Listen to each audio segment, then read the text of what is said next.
Hello and welcome once again to the Guideline GDPR compliance journey. This time we're talking about data protection impact assessments.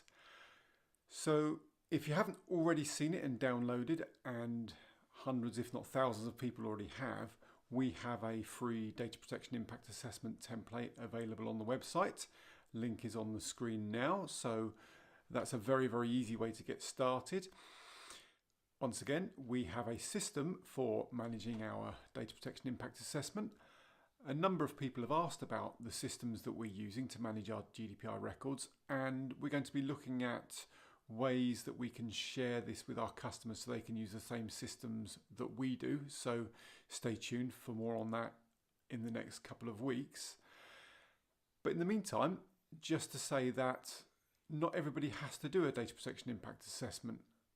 For Guideline, because we're not processing data on a very large scale, we're not making automated decisions, we're not processing special categories of information, we really don't have to, according to the regulation, do a data protection impact assessment. However, since compliance is our business, we think it's probably best practice that we do. So I'm going to take you through our data protection impact assessment, and then I'm going to take you through the Guideline software to show you what our progress against the GDPR is to date and what that has done to our overall compliance. So here we are at our data protection impact assessments. You'll see that we completed a couple of these last year, but let's deal with the most current assessment.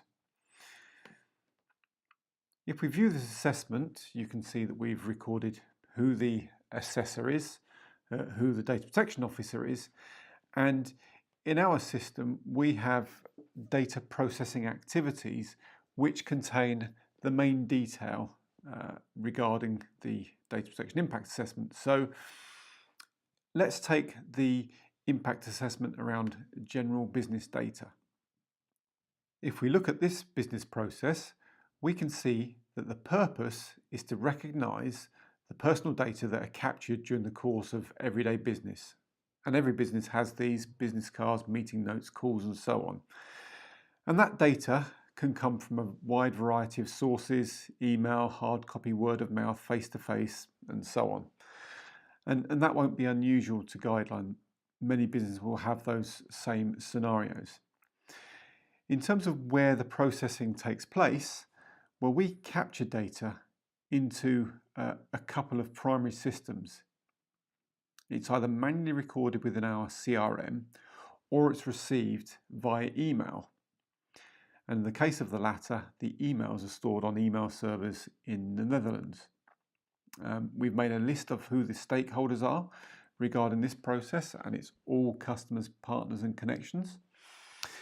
And we've also documented what is the process for deleting the data. So we can delete the data directly from our CRM system or according to our retention policy. We'll also delete any emails for those contacts from our local mail clients. And we assume that our providers, in this case Zoho, will delete that data from its own archives and backups. Looking now at another area that many of our customers will have, and that's a newsletter mailing list. So this process is a database of contacts who have expressed an interest in being kept up to date with Guideline news and developments. We get this data via the Guideline website, and we also capture this in the general course of our business. This is stored in our CRM system provided by Zoho. Who are the stakeholders in this instance? Well, they're customers and potential customers, our employees and our directors. And if we want to delete the data, we can delete it direct from the CRM, but we also have an opt-out option in our mailing list. So if a user decides not to receive information from us, we retain their email address so that we can make sure that we don't send them any information in the future. And at the bottom of all our impact assessments, we have a number of risks. Now, because we do most of our business in the cloud, our risks really are around those cloud providers. So one risk is that a cloud provider is compromised. So our hosting provider, AWS, if they have a compromise, there's a risk to our personal information, albeit we believe quite small. And there's a second risk that our primary software provider, Zoho, have their ecosystem compromised. Both of those risks we believe are quite small. We use two-factor to protect those systems, and the data is encrypted. So if we go back to the main DPIA, we can see there a list of the data processing activities. We just talked about general business data and newsletter mailing lists. So on the back of that, we have some protection measures that we can put in place. So the first thing is that we only store data on encrypted systems. We are quite good as a company at not using email where we don't have to, at not storing customer information on spreadsheets and Word documents. So all our information really is in our central CRM system. And where possible, we deploy two-factor authentication to further protect that data. And we also make sure that we only collect the information that we require to support somebody. So we don't ask for lots of information about a person's age and their interests and so on. And finally, we make sure that we enforce our data retention policy. Moving into the future, a few areas that we'd like to focus on are implementing a single sign-on, and we'd like to do some further checks on our retention policy to make sure that the different retention periods we have defined across our areas are enforced.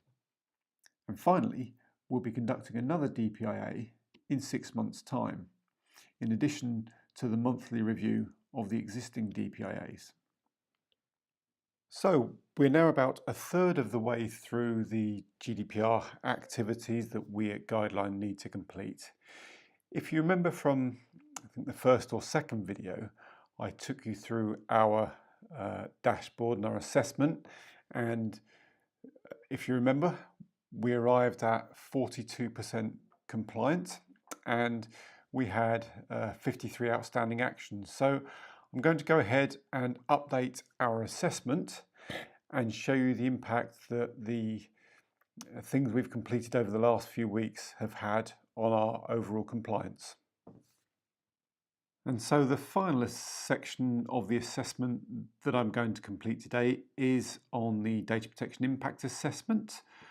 And as a result of us recently updating the guidelines software with the feed from the Article 29 Working Party, we have a couple of extra questions. So we have one here that says, how often do you review your data protection impact assessment? Well, we have put a reminder in place to review it every month.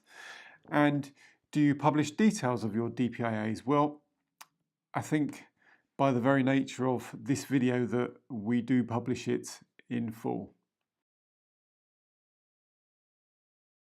So if we return to the dashboard, we can see that our compliance status has gone to 48% compliant, and the number of actions that we have has reduced by 3.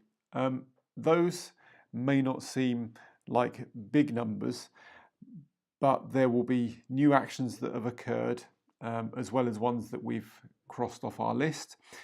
And the areas that we are dealing with next on our list, which are consent and privacy notice, should see a large number of those actions being completed. So there you have it, data protection impact assessments and slow, steady progress, hopefully more rapid progress over the next couple of weeks. Next time, it's a biggie. We're dealing with consent. So stay tuned for that. And until then, we hope you find your compliance simple.